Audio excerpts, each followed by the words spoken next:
Hey guys, Joel Sharpton, me and thegeekpod.com. I'm back again with another review of the Daredevil series from Netflix and Marvel. We're going to be talking in this episode about episode 2. So if you haven't seen at least the first 2 episodes of the Daredevil series, then now is the time to stop watching this video. All right, still with me? Here we go. The name of this one's called Cut Man, and right away we get our first glimpse at what a lot of people think is going to end up as the night nurse character. We're talking about a person we know now just as Claire. She's some sort of medical professional, and she ends up in possession of a bruised and battered Matt Murdock. Most of the episode, in fact, takes place in their apartment, or in her apartment, as she tends to Matt, and they sort of find out about each other, and then they begin to work together. And so here first is here is the first time that Matt Murdock as Daredevil finds his first alliance and ally. We've got Matt's ally in Foggy in his law practice, and now they also have Karen Page, of course, but now Daredevil gets his first ally in the form of Claire, and we again think that maybe this ends up being Night Nurse.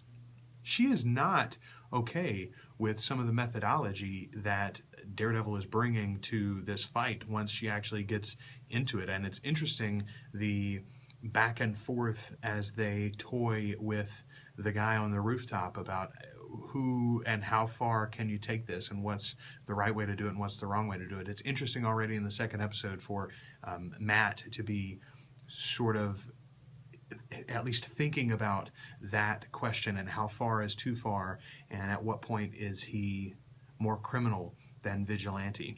Interesting questions for a series like this to be delving into. And let's just talk about the brutality of the fights as well. This series, especially the final fight scene in this episode, as Matt is on his way again to finally go and save the child. One long camera shot, which by the way we mentioned in our discussion of episode 1, really exciting to see that they can linger on a shot. This is something that they've learned from some of the best of Cable's dramas like Breaking Bad and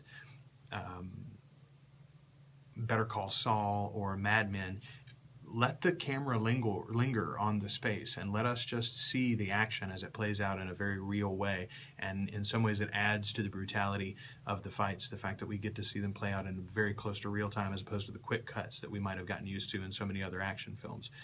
Again, Charlie Cox acquitting himself very well, whether he's fighting or whether he is just grimacing in pain in reaction to some of the terrible punishment that he's already ingested. But this is a Daredevil who fights and bleeds for his city, and even here in the second episode we're getting a heavy dose of that. So that's very, very exciting. But continuing to ratchet up the tension and raise the stakes. It does seem like what a big battle he's gotten himself into. And also in this episode we get our first glimpse at the broader conspiracy.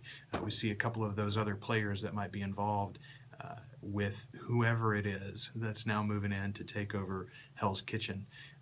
Interesting stuff. The other things that I liked about this episode and the continued hint at the larger building, there's discussion of the opportunity for profit and nefarious dealing that was brought about by what? Superheroes' actions. I think that's really cool too. And I think that's going to be a big theme not only for this series but for all of the Netflix series from Marvel, and maybe even the entirety of Phase 2 as they move towards and through Civil War. So there's some of my thoughts on episode 2 of Daredevil. We'll be back soon with my episode 3 review.